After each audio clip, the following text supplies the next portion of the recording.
Hey, what's up, everybody? How you doing? It's Robert Anthony, Living with Rob. A subscriber, Brian, who's been a subscriber for a little bit here, asked me if I would ever buy a Micro Mini again in a previous comment on a previous video. And I'm going to answer that question today in today's video. My thoughts on the Micro Mini 2108 DS FLX series, the Flex series that I have. But before I get into that, I wanted to give you an update on what's going on. So it's October 29th right now, and I am still in Holt, Michigan. Let's have a cup of coffee and talk a little bit about what's going on. So as you may know, my father, after a long bout of 8 years with prostate cancer that had gotten outside of the prostate, passed away about, I think it's been 2 weeks now.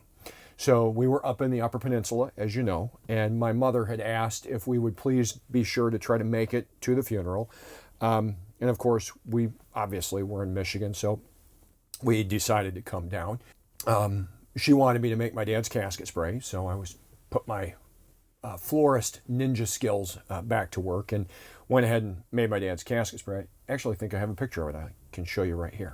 We've been here for a while, for the last 2 weeks, and Joelle's mother is older. If you saw in my recent video about fixing your life posture, you'll know that Joelle is back down in Florida. She's going to be down there for an indefinite period of time.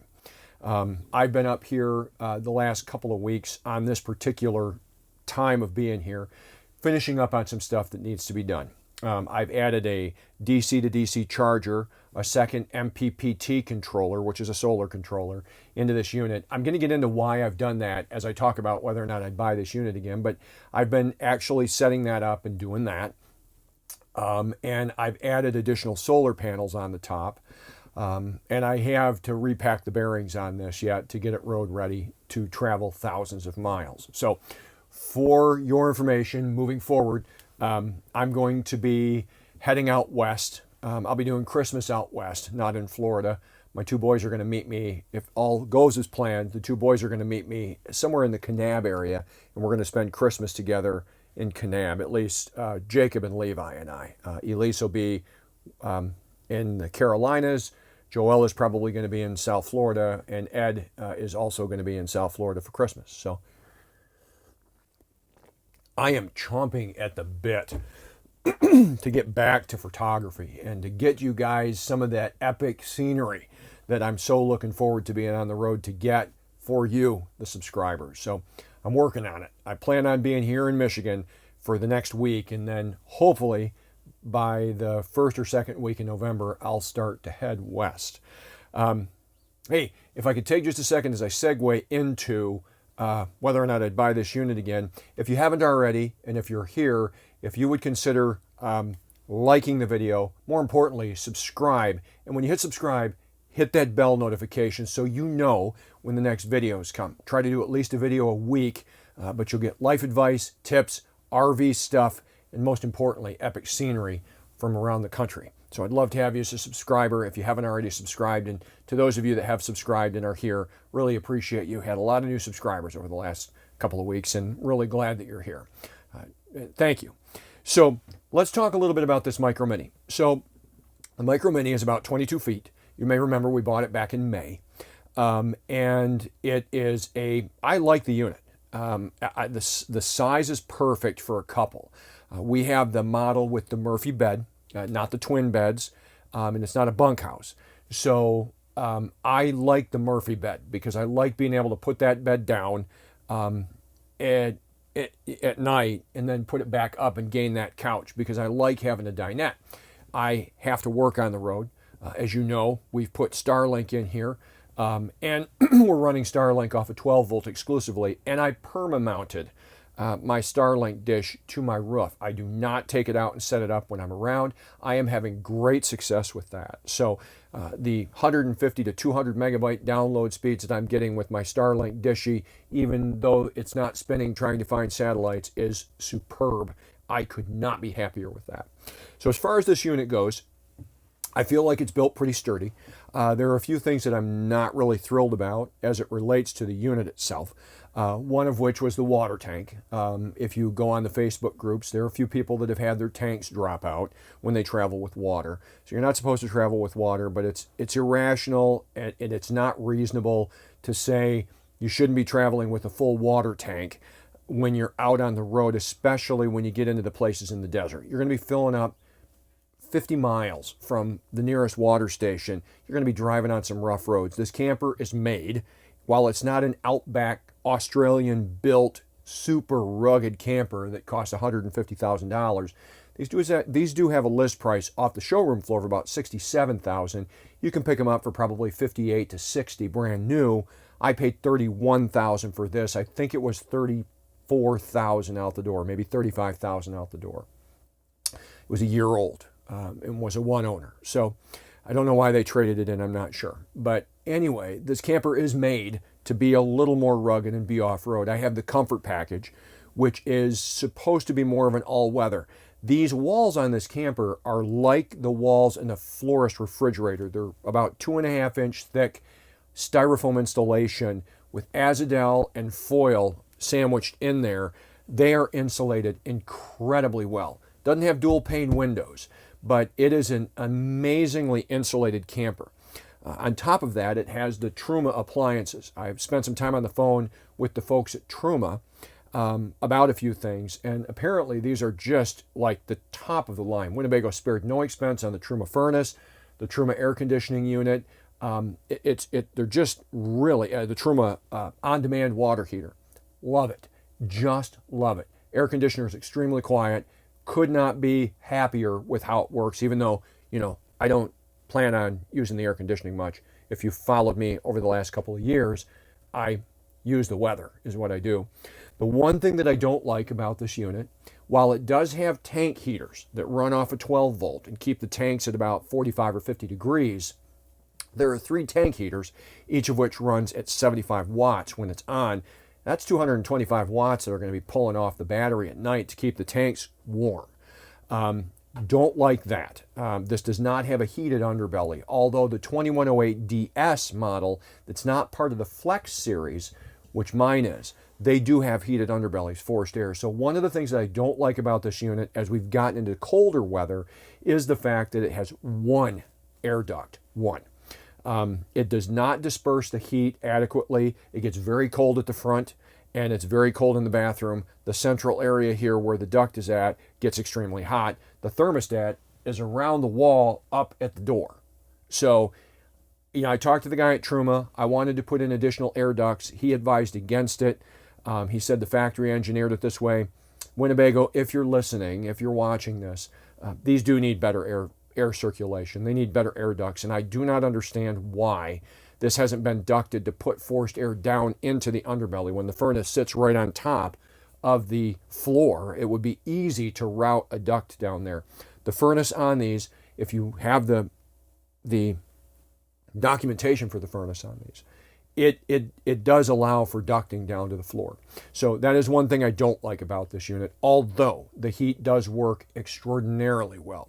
So I think that that's an upgrade I would like to see if that were at all possible. So again, to get back to it, I did upgrade the water tank supports. You may remember from one of my previous videos, which I'll put a link up in the description up here, or up here. There's a link to that up there.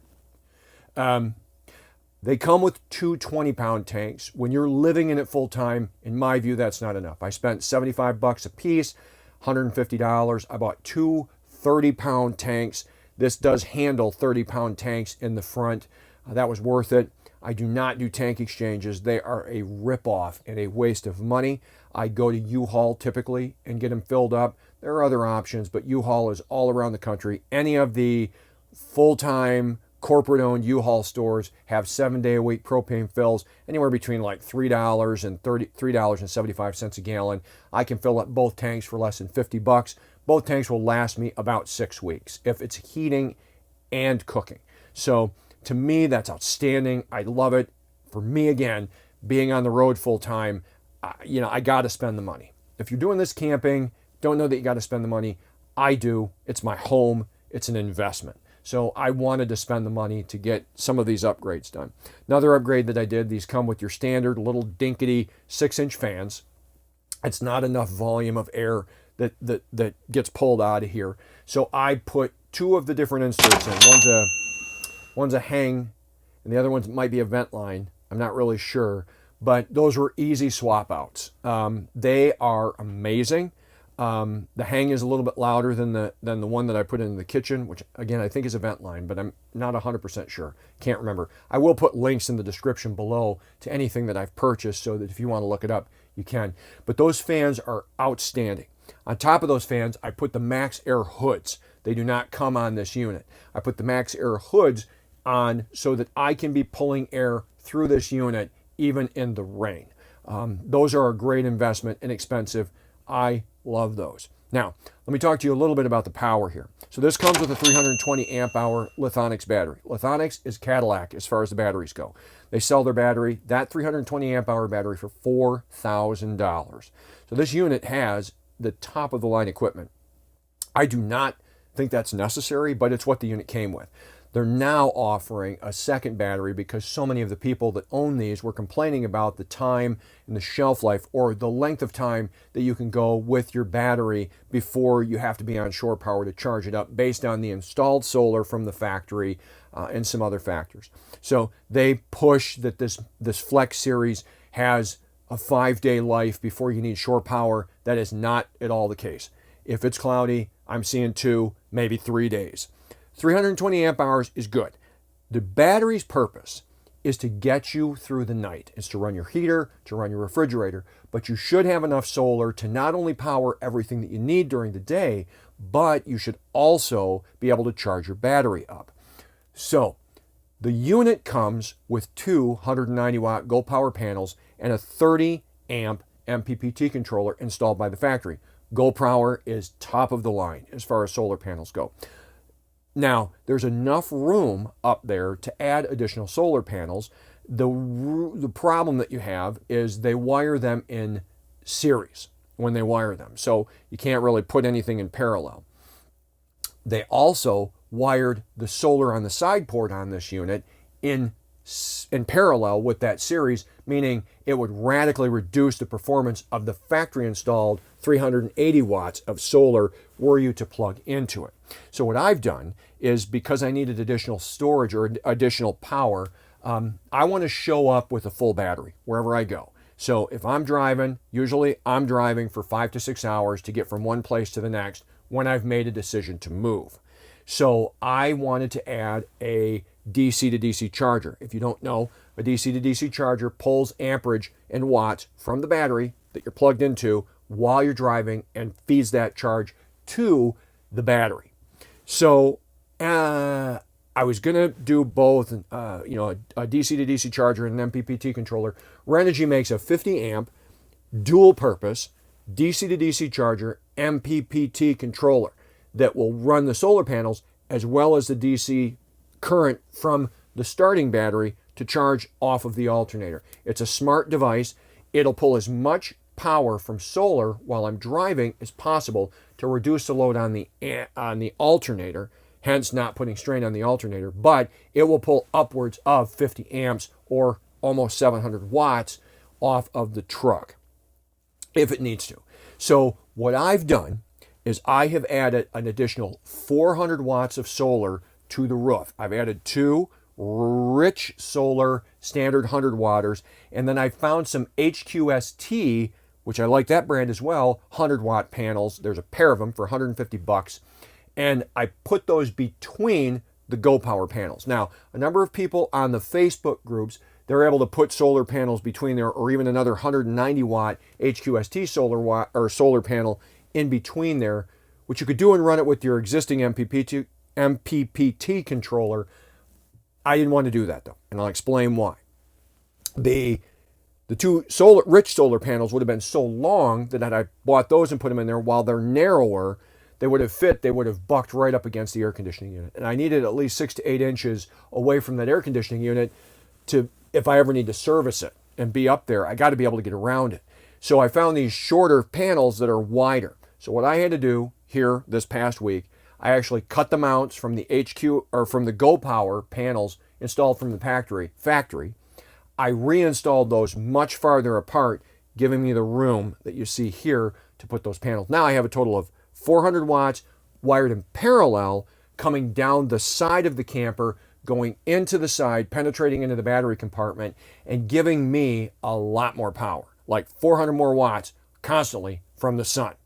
Then what I did is I rewired the solar on the side port to the new Renogy controller in parallel with those, giving me now a combined total of the ability to put 600 watts of power. I wanted 200 watts on the ground so that when I get set up at camp, I can take that solar panel and I can angle it toward the sun and really improve the amount of solar that I'm able to grab. So now I have I have 980 watts, just short of 1,000, 980 watts of solar grabbing sun during the day. Now, even if I'm only getting half of that, 50% efficiency on a given day, that means I'm going to have 500 watts, theoretically, of power coming into my unit on any given day. That's enough to run my laptop, the refrigerator, and every other device that we have going because Starlink is on 12 volt. I rewired my Starlink to be on 12 volt, and that will allow me to still charge my battery because the goal is to recharge the battery, whatever you lost overnight.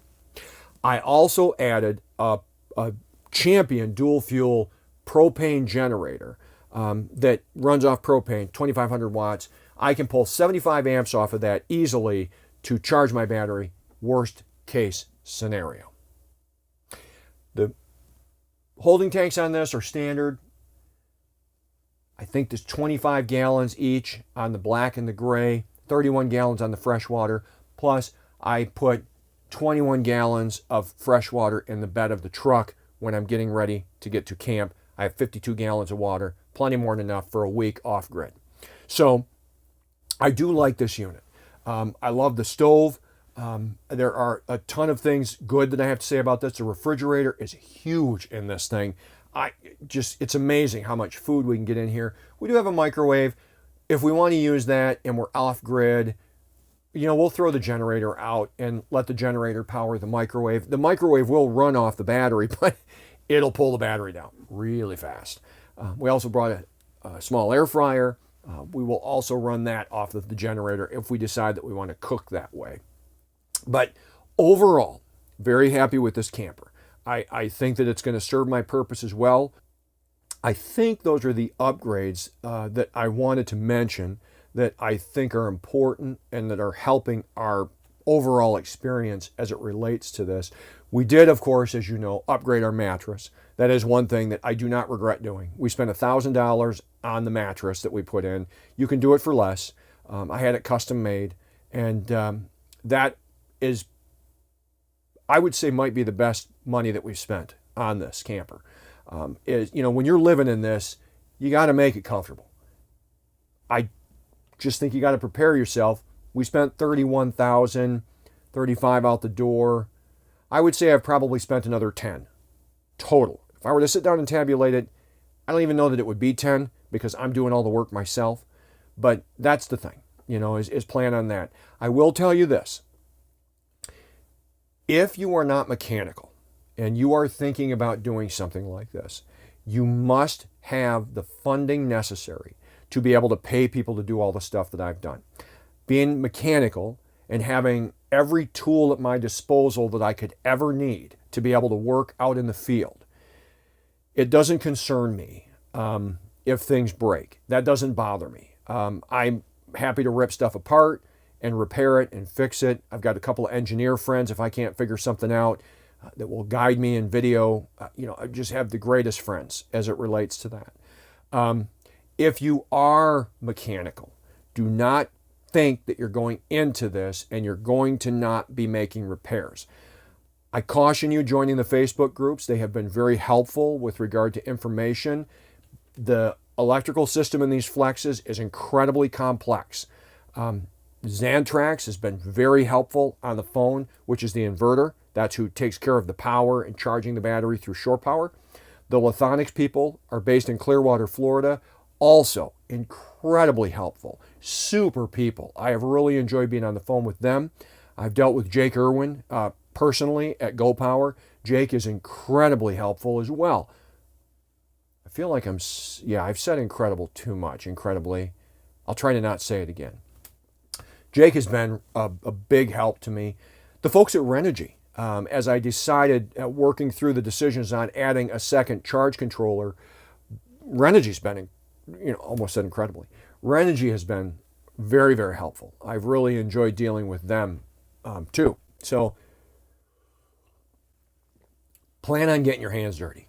Plan on understanding how to take this stuff apart, how to fix it. Parts are not too expensive. It's just the time. It's just the time. The slides on these are Schwintek by Lippert. Apparently there are some issues with these Schwintek slides seizing up, people getting their slides stuck, not exclusive to Winnebago. It is a Schwintek problem. However, I've just recently found through videos that while Lippert says to never lubricate these, there is a mechanic that's out there that works on these, has done tons of slide repairs, and has explained how to lubricate them. I just this week have lubricated this slide, and the difference in the way that this slide comes in and out it's significant. It's an amazing difference. So not only did I lubricate it, but I used the lubricant, the only lubricant that he recommends, and I lubricated my floor jacks and everything, and huge difference. So would I buy this again right now? Yes, I would. It's easy to tow. It does seem like it sits pretty high, but it's narrow. It's not super wide. It's a nice unit. It's a very nice unit. Floor's a little thin. I feel like I'm going to step through it sometimes. But, the shower is outstanding. We did not make a mistake getting this. When we walked into this at the dealer, we walked in and was like, yep, this is the one. I felt almost like I did when we bought our house on Florida Avenue in St. Cloud. This is the one. So I hope that this video has been helpful for you if you're deciding to do this, if you're trying to do this. Brian, I made this just for you, so I hope that it's helpful. If you have any further questions as it relates to, why, what, how, I'd love to hear them. Please leave a comment in the comment section below. And again, I'm going to do what I can to get a link in the description of some of the stuff that I've added. This coming off the floor, it would work fine. But again, prepare yourself to learn how the electronics on these Flex models work.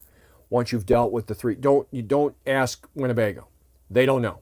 You talk to them, they're selling something that they don't really know about or understand fully with regard to the settings. It comes off the factory floor with the settings improper. It is so complex and so intricate, dealers don't typically know how to deal with it. You're going to want to deal directly with the manufacturers, that being Lithonics, Xantrex, and GoPower. When the time comes that the battery dies on this, I will be adding 2 batteries, maybe at 300 amp hours, not adding Lithonics battery. It's just, they're way overpriced. I'll probably add a SOC. There are other batteries that are about half the price that are heated and have a battery management system, a BMS like this Lithonics does, that are grade A batteries. Not necessary to have the battery. But if you're using it for camping, you're going to go on 3 or 4 days at a time, this camper off the showroom floor will work to serve those needs. If you're thinking about living in it, you are going to be wanting to make some upgrades, but the upgrades are well worth it. So I hope this is helpful. And I think that's about all I have to say with regard to whether or not I do this again. I've enjoyed having a cup of coffee, what little I've had of it, while we've been talking. Just want to say thank you. I appreciate you as a subscriber, as a viewer, and I'm glad that you're here. Thanks for helping make this channel what it is. Thanks for growing with me. Thanks for your patience as I try to figure out what the hell I'm doing. All right? Hey, I'll see you in the next one. Take care, everybody. Rob out.